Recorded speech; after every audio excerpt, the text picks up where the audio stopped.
Greetings and congratulations on your newly elected position. My name is Tanner Huber and I am one of the GTAC directors for the State Board of Accounts. One of our purposes as directors is to provide you with information which will assist you in your role as fiscal officer.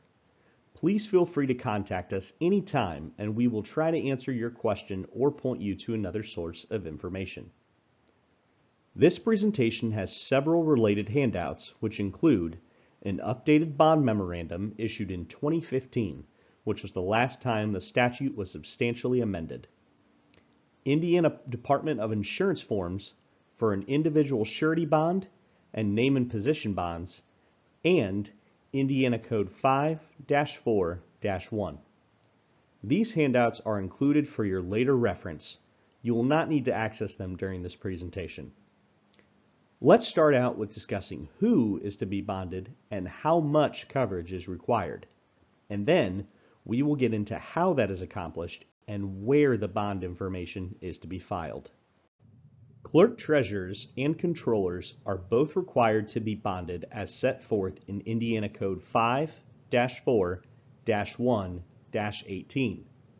The amount should be fixed by council, but the code does provide parameters. The amount of the bond should be $30,000 for each $1 million of receipts during the last complete fiscal year. Total receipts would include receipts from all functions of the city or town, including utilities.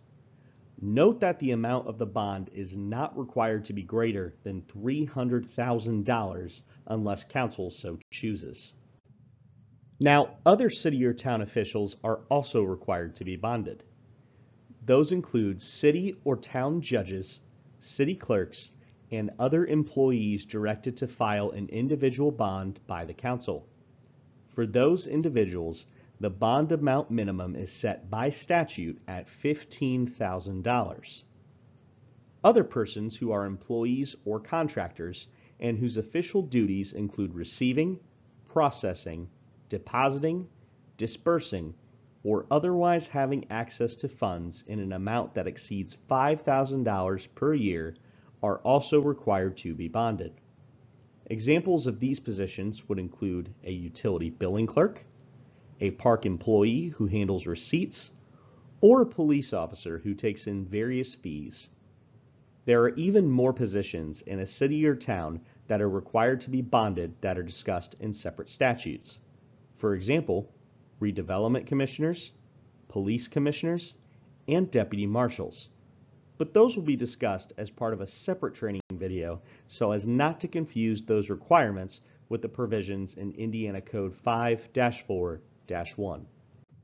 Indiana Code 5-4-1-18 requires that these bonds be individual surety bonds unless council decides to authorize a different type of bond. Specifically, council may authorize a blanket bond, name or position schedule bond, or crime insurance policy. These must be authorized by ordinance. Regardless of which type is chosen, all must be endorsed to include the faithful performance of duty, and each must include aggregate coverage to provide the required coverage amounts we just talked about. The term sufficient aggregate coverage is discussed more fully in the updated bond memorandum. The aggregate liability for a surety or insurer for a policy year is the sum of the amounts specified in the bonds for that policy year. For example, if a clerk treasurer is required to be bonded in the amount of $30,000 and has 4 distinct annual bonds for $30,000, the maximum liability of the insurer will be $30,000 in each of the 4 years. So, the aggregate coverage for the 4 years is $120,000. The key is to make sure you have the required amount of coverage for each year you are in office. We do encourage you to read Indiana Code 5-4-1-18 so that you are aware of all of the requirements and options under this statute.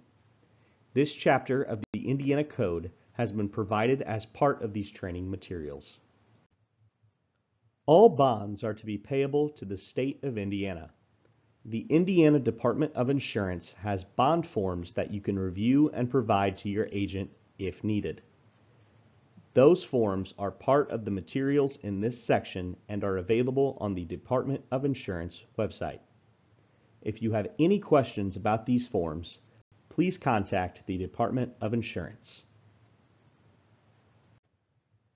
According to Indiana Code 5-4-1-9, an officer required to give an official bond shall give the bond before the commencement of his term of office.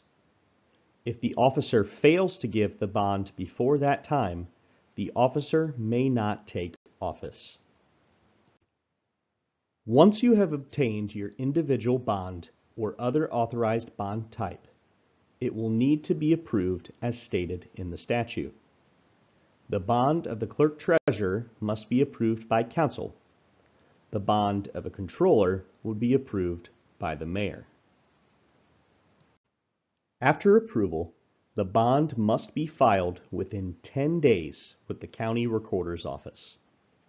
It is also required to be filed with the State Board of Accounts, and that filing will take place when you complete the annual financial report in Gateway, which should be completed by February 29th, 2024.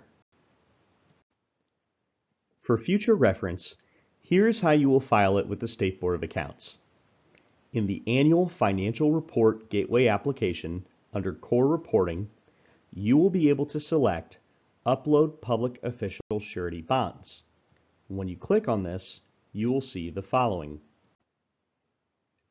This screen will allow you to select the type of bonds, the amount, and term of the bond for each person required to be bonded.